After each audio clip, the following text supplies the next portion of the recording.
Tu dresseras le tabernacle d'après le modèle qui t'est montré sur la montagne. Aie soin de bâtir le tabernacle selon le modèle que tu avais. Moïse, quand il était dans la montagne, le Seigneur lui a fait descendre le tabernacle du ciel. Il l'a vu. Il dit, tu l'as vu, regarde. Quand tu vas aller en bas, tu fais une copie de ce que tu as vu. Mais si tu ne vois pas, on a dit d'abord tout à l'heure, la foi vient de ce qu'on entend. Et ce qu'on entend vient de la parole de Dieu. Ce qu'on entend vient de la bouche de Dieu. Maintenant, la foi vient de ce qu'on voit. Et ce qu'on voit vient de ce que Dieu a montré. Il faut que tu ailles reproduire ce que tu as vu. Amen. Amen. Dieu est dans l'esprit. Et Dieu a fixé les règles. Quand il a créé la pomme, il a planté, il a dit à Adam, cultive le jardin. Mais il avait déjà tout créé. Nous sommes seulement là pour entretenir. Nous sommes seulement là pour accompagner. Nous sommes seulement là pour mettre, comment on appelle, de l'engrais pour que ça pousse. Tu fais pousser ton projet que tu as vu, que Dieu t'a montré. Amen. Amen. Tu travailles. Ce n'est pas Dieu qui a construit le tabernacle.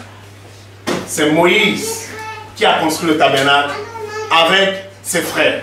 Vous me suivez parfaitement. Amen. Mais pour construire le tabernacle, Dieu lui dit, tu vas le construire selon le modèle que je t'ai montré. Donc, si tu n'as pas de plan, tu vas construire sur quoi? Si Dieu ne t'a pas montré, tu vas aller chercher quoi? Si Dieu n'a pas dit que tu vas avoir un mari, pourquoi tu vas aller chercher un mari? Si Dieu ne t'a pas parlé. Ou sinon, tu vas le chercher de manière naturelle. Parce que, écoutez, mais tu vas le chercher de manière naturelle parce que comme je suis une femme, je dois me marier normalement. On n'est plus dans ce temps, on est dans le temps de la femme. Paul dit quoi? Que ceux qui ont des maris se comportent comme s'ils n'en ayant pas. Vous comprenez? Parce que la figure de ce monde est passagère. Quel est ton plan pour ma vie? Montre-le-moi clairement. Et aide-moi à bâtir le projet. Amen. Amen. Et quand tu rentres dans le projet, tu ne raisonnes plus comme des gens qui raisonnent naturellement parce que je suis un homme, parce que je suis une femme. Tu dis que maintenant c'est le plan de Dieu. Parce que ce qui va sortir de toi va être une source de bénédiction.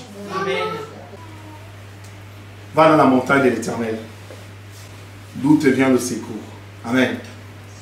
Le secours te vient de l'Éternel. Quand tu veux posséder les choses de Dieu, il faut que tu montes. Tu vas sur la montagne. Le Seigneur t'appelle.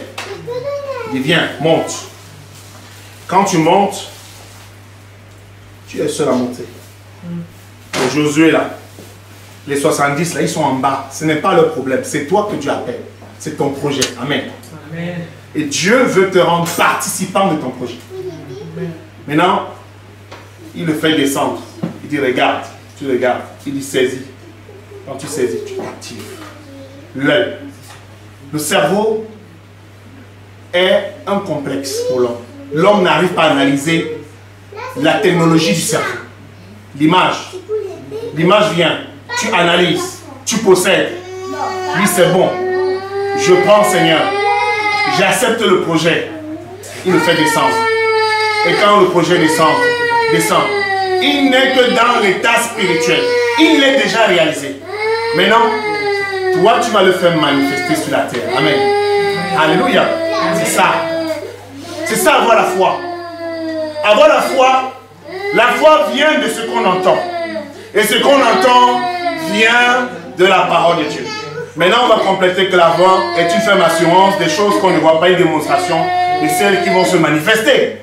Le problème qu'on a dans l'église et les souffrances qu'on a dans l'église et des déceptions qu'on a dans l'église, c'est parce que beaucoup de personnes pensent avoir entendu la voix de Dieu. Quand Dieu te parle, c'est à toi qu'il a parlé. Et il te parle à toi seul. Quand il te parle, je ne suis pas là. Et tu dois être capable de connaître la voix du bon berger. Tu dois être capable de discerner la voix de Dieu. Parmi le bruit qu'il y a dans les nations, parmi le tumulte qu'il y a dans les nations. Pourquoi il y a ce tumulte, comme dit David? Pourquoi ce tumulte parmi les nations? Pourquoi les rois de la terre se sont ligués contre le roi de Dieu? Quand il y a ce tumulte-là, quand il y a ce brouhaha, le Seigneur parle. Il faut que tu penches l'oreille. Il faut que tu aies l'oreille aiguisée pour capter le son. Amen. La voix de l'Éternel. Parce que je te dis que Dieu parle parfois dans la tempête. Dieu parle dans le tumulte.